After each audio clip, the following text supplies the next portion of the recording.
नमस्कार दोस्तों, स्वागत है आप सभी का एक बार फिर से आपके अपने YouTube चैनल स्टडी टूल्स में। तो जैसा कि हम लोग क्लास 10th का चैप्टर नंबर 6 मतलब कि प्रश्नावली 6 पढ़ रहे थे, उसमें प्रश्नावली 6.5 में हम जो है प्रमेय को पढ़ रहे थे। और आज का जो प्रमेय का टॉपिक है वो है प्रमेय 6.8। और ये इसको आप जितना स्टार लगा सके आप लगा सकते हैं। ये बहुत ही इंपॉर्टेंट प्रमेय है जिसको कि हम किस नाम से जानते हैं, पाइथागोरस प्रमेय के नाम से जानते हैं, जो कि आपका पेज नंबर 159 पे दिया हुआ है एनसीईआरटी के बुक पे। तो आज हम इसी प्रमेय को प्रूफ करेंगे क्योंकि इसका प्रूफ तो इम्पॉर्टेंट है ही, उसके साथ साथ पेपर में भी इसका मतलब कि क्वेश्चन सॉल्व करने में बहुत इसका उपयोग होता है।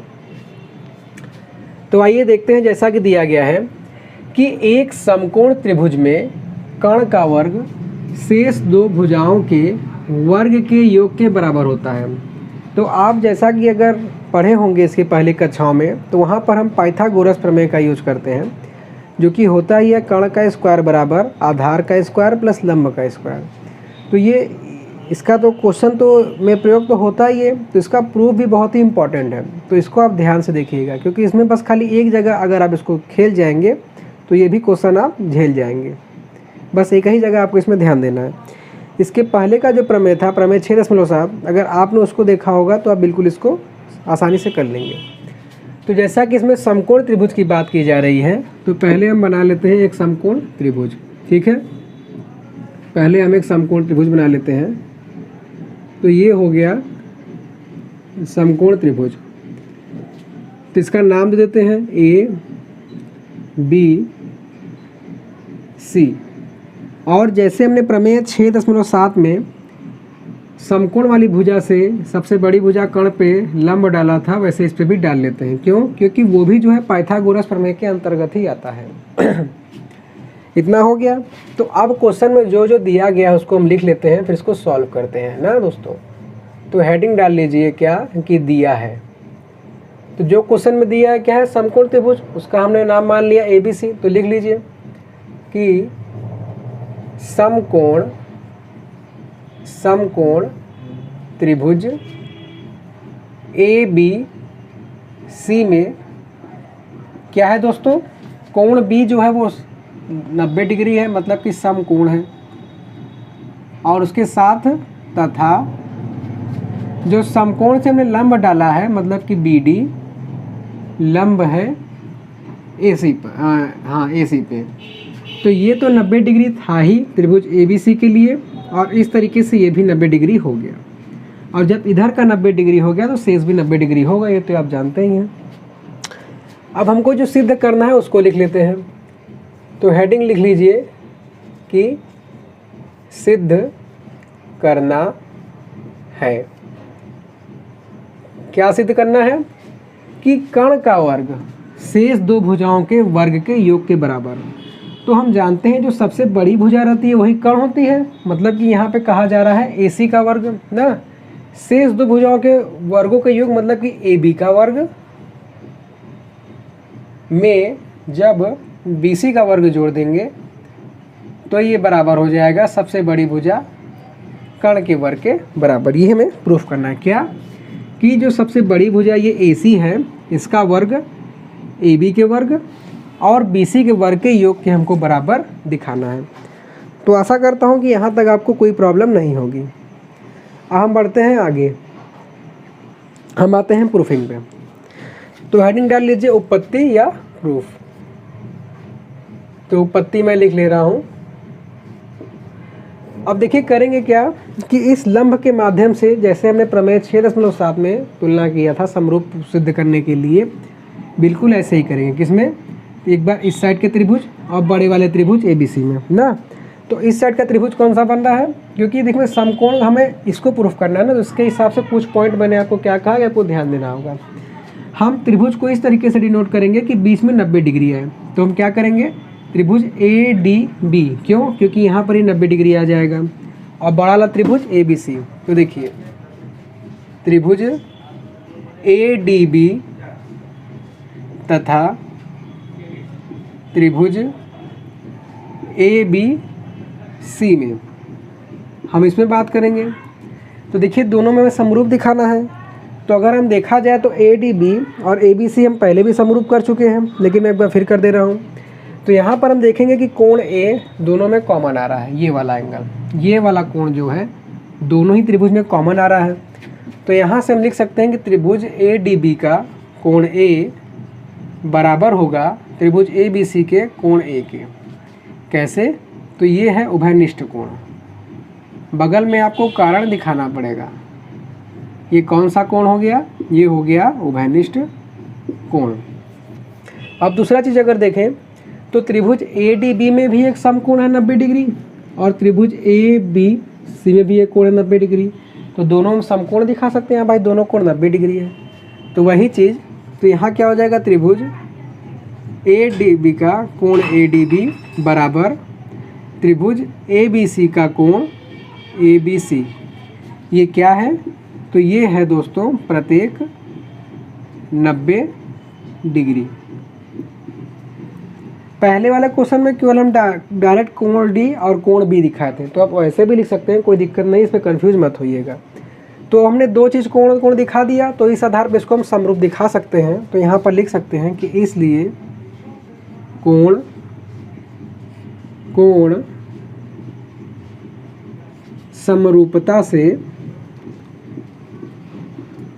समरूपता नियम से क्या हो जाएगा? त्रिभुज ADB समरूप हो जाएगा किसके?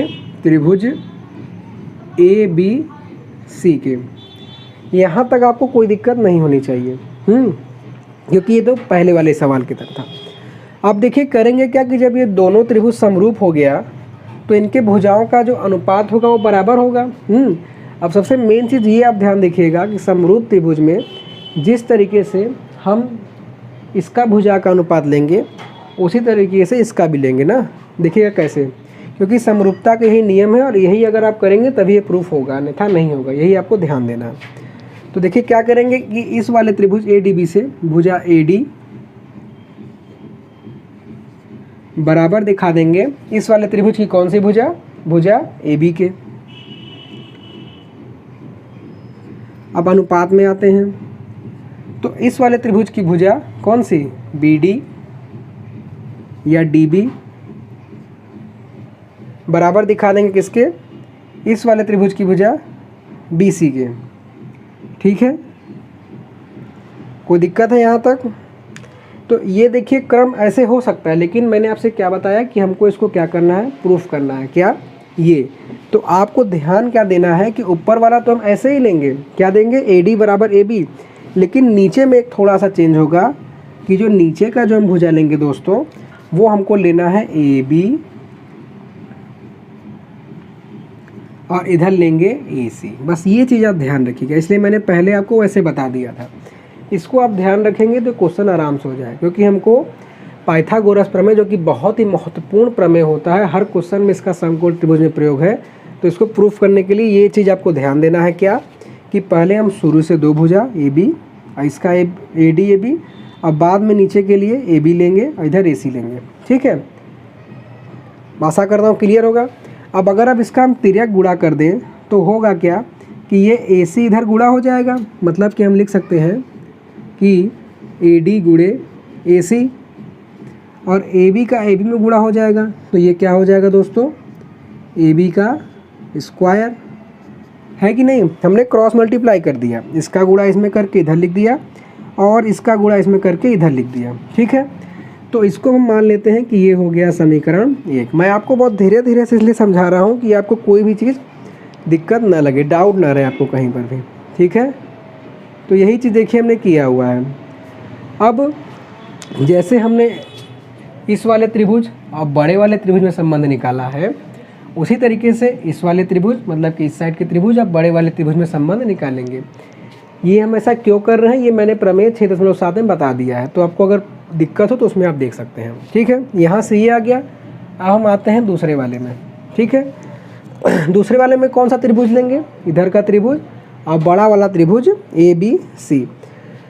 तो मैंने क्या कहा कि हमको पाइथागोरस प्रमेय सिद्ध करना है, तो बीच में हम 90 डिग्री का कोण लेंगे। तो तो इसलिए आते हैं पुनः, मतलब फिर से ले रहे हैं ना, तो क्या हो जाएगा, त्रिभुज B D C, B D C और त्रिभुज ए बी सी में, तथा त्रिभुज ए बी सी में। इनको भी पहले हम समरूप सिद्ध कर देते हैं। तो समरूप सिद्ध करेंगे तो देखेंगे कि दोनों में कोण सी तो कॉमन आ रहा है, तो हम लिख सकते हैं कि त्रिभुज बी डी सी का कोण सी बराबर है त्रिभुज ए बी सी के कोण सी के। और कैसे, तो इसका कारण हो जाएगा, ये क्या है, ये है उभयनिष्ठ कोण अर्थात कि कॉमन एंगल। इतना हो गया।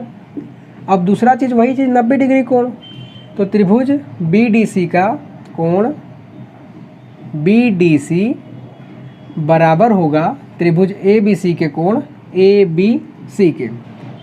तो कोण ए बी सी ये क्या है, तो दोस्तों ये हैं प्रत्येक 90 डिग्री, मतलब कि समकोण। तो वही चीज़ यहाँ पर भी कोण कोण समरूपता नियम से क्या हो जाएगा, कोण कोण समरूपता नियम से हम क्या लिख सकते हैं दोस्तों, कि त्रिभुज बी डी सी, त्रिभुज बी डी सी समरूप हो जाएगा किसके, त्रिभुज ए बी सी के। ठीक है। अब देखिए ये हो गया। तो जैसे हमने अनुपात निकाल के, क्योंकि हमको वर्ग में संबंध लाना है, तो हमने वर्ग में ऐसे संबंध निकाला, कैसे, अनुपात के माध्यम से। तब वही चीज़ हम इधर भी करेंगे और ये संबंध लाएंगे। अब इसमें देखिए कैसे हम अनुपात निकालेंगे। तो जैसे देखिए हमने इधर इस तरीके का अनुपात निकाला था, बिल्कुल वही संबंध हमको इधर भी लगाना है। ठीक है, इस बात को आप ध्यान रखिए। कैसे, इसको हम देखते हैं। तो देखिए अगर हम यहाँ बात करें, दूर से पहले मैं थोड़ा आपको समझा देता हूँ, एक सेकंड। तो देखिए दूर से क्या कहा मैंने, कि जैसे समरूपता में हमने यहाँ क्या दिया था, कि पहले हमने लिया ए डी और फिर लिया ए बी, मतलब 1 2 फिर 1 3, 1 2 फिर 1 3। यहाँ पे क्या करेंगे हम, कि यहाँ पर 1 2 फिर 2 3 लेंगे, मतलब कि यहाँ बी डी बटे डी सी बराबर ए बी बटे क्या लेंगे, बी सी। ठीक है, कोई दिक्कत। तो हमने क्या लिया, ए डी बटे डी सी बराबर ए बी बटे ए सी,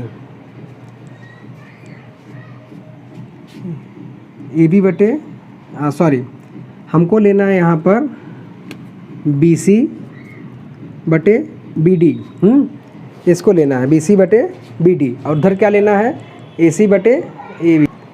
हाँ तो ठीक है, कोई कन्फ्यूजन नहीं है। क्या आपको ध्यान देना है कि इसमें क्या लेंगे, डी सी बटे डी सी, मतलब इधर से इधर फिर इधर से इधर, ए सी बटे बी सी। अब पहले में क्या लेना है, पहले लेना है ए डी बटे ए बी बटे ए सी। ये चीज़ आप ध्यान रखिएगा। तो यहाँ पर भी जब तिर्यक गुणा करेंगे तो बी सी का गुणा बी सी में होके ये हो जाएगा बी सी का स्क्वायर बराबर ये हो जाएगा ए सी इंटू डी सी, और इसको हम मान लेते हैं क्या, समीकरण 2। अब देखिए समीकरण 1 और समीकरण 2 को हम जोड़ देंगे। ठीक है, तो वही करते हैं। समीकरण 1 व 2 को क्या करने पर, जोड़ने पर। तो जोड़ेंगे तो क्या होगा, जो वर्ग वाला साइड है ये दोनों ऐड हो जाएगा, वर्ग वाला दोनों साइड, मतलब कि ए डी का स्क्वायर और बी सी का स्क्वायर ऐड हो जाएगा। तो यहाँ हम लिख देंगे कि ए बी का स्क्वायर प्लस बी सी का स्क्वायर, और जो दाहिना पक्ष है A D plus S, A D into A C, A D into A C plus A C into B C, A C into D C. ठीक है, दाहिने पक्ष को दाहिने में, बाएं को बाएं में। अब ये देखिए ए बी का स्क्वायर प्लस बी सी का स्क्वायर तो यहाँ हमें दिया है ए बी का स्क्वायर प्लस बी सी का स्क्वायर, हमको अब इसको ए सी बदलना है।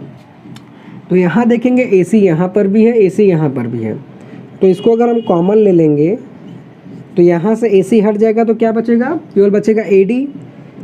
तो ये हो गया ए डी, फिर प्लस लगाएंगे, ए सी निकालनी है तो बचेगा डी सी। ठीक है,